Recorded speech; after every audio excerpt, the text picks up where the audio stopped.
Добър вечер, уважаеми зрители! Сасове отива на Warsong Gulch. Здравейте всички! Тази вечер ще ви запозная с Battleground Warsong Gulch, където отново ще ни набият хубаво задниците, тъй като се изправяме срещу немска хорда. Хайде на слука! Steam Кавай! Трак. Ние сме 10 левел, Сасове е 10, независимо, че се вижда, че е 19, тъй като на този Battleground бракета е 10-19 и хубавото е, че всички герои, независимо от реалното им ниво на Battleground, да стават максимално за бракета ниво. Малко ще увелича звуците, за да се чуват прекрасните неща, които ще се случват на този Battleground, където аз ще хилвам моите любими хора, алианси. Така, започваме с хила. Таргет. Стана нещо хубаво, но това няма голямо значение. Защото моите хора решават да умрат.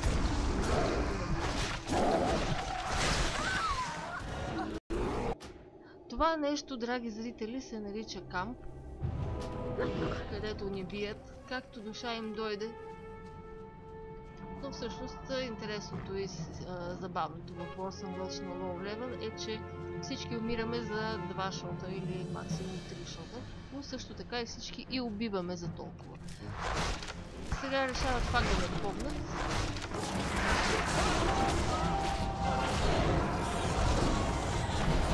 Програмата тече и един Blood Elf току-що ми видя сметката. Продължава.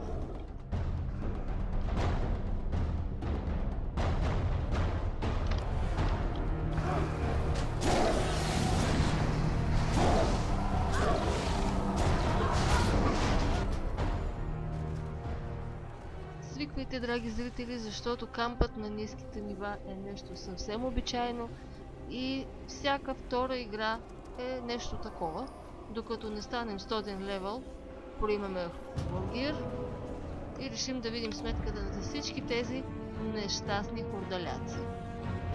Така, Flag Carrier, наш Flag Carrier се опитва да направи нещо. В случая аз ще се опитам да се измъкна от блокадата, защото ние в момента сме на тотална блокада. Хората се решава да ни даде възможност да се измъкнем тази блокада. Focus Healers, guys. Няма как да Focus Healers, защото всички сме умрели, докато, както виждате, нашия флаг беше взет от хората. Закучени сме на гробището и нищо не може да се направи.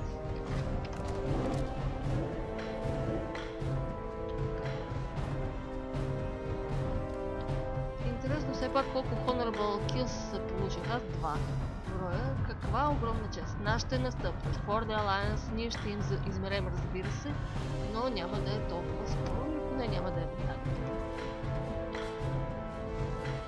Това друид ли е или друид? Просто това е друид.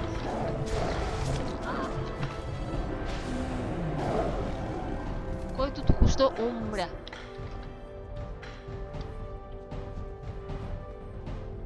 Нашите навлизат в фаза фармене, т.е. нещата в момента се обръщат.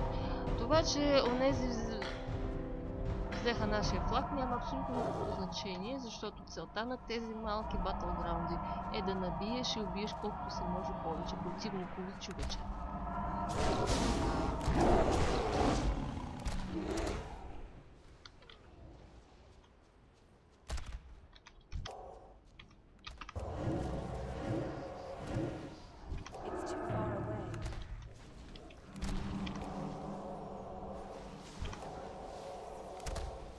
Аз не успявам да отхилвам, както виждате. Защото все пак трябва да спазвам някаква определена дистанция от сега. Ако не спазвам дистанцията, естествено ще ме поправят. Както се случва, другарите до мен не бягат. Малко лягат.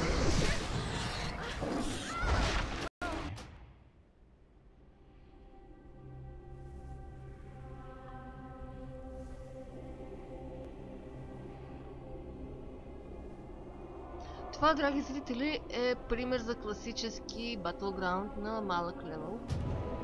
Любителите на PvP-то, разбира се, ще се наслаждават в много подобни Battlegrounds, както правя и аз. Защото на максимум левел нещата не са толкова лесно убиваеми, както и въобще отнемат сравнително много време да се случи. Докато сега всичко е шелето и изключително бързо.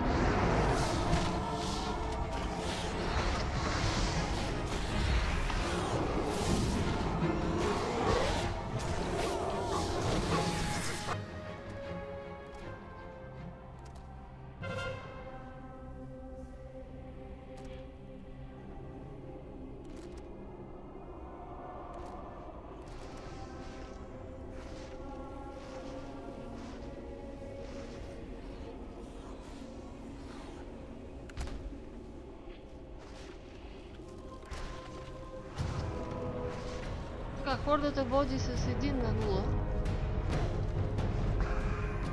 А в момента някой ме стреля отдолу и една свиня се опитва да хапне.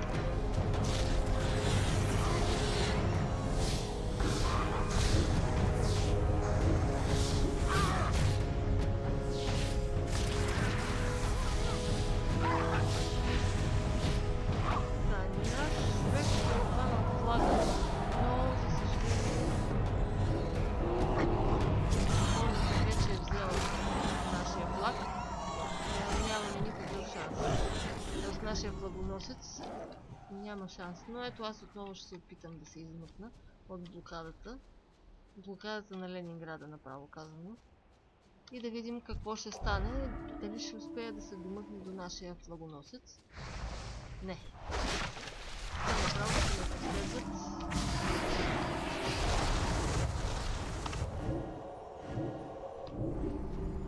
Двама човека са подбрали друида хилър, след което ще подберат и 2-0 за хората. И Blood Elf Паладин, който се опитва да ми види сметката.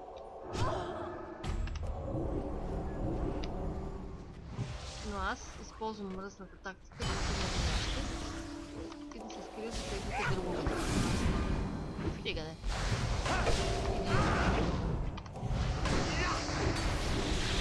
Blood Elf Паладин ще умре. И умря. Но ме подхвана Двид и ме ухапа. Хубаво е да се скрие.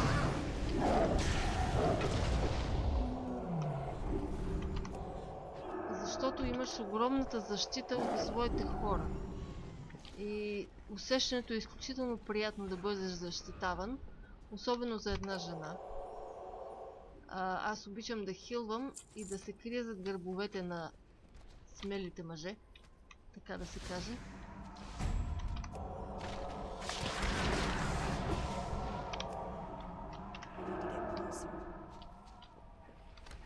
Два на 0 за хордата продължава да бъде, но аз си правя кеф.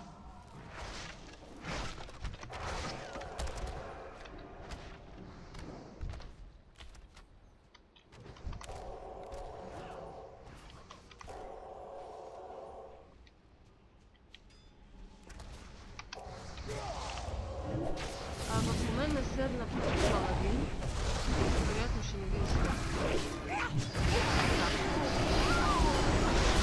не беше само той, ами бяха двама-трима, както виждате. Тъй като хордата взе 2 флага и е фактически победила, сега влизат в фаза кампинг, т.е. да се направят кефа. И в момента и ние го правим също.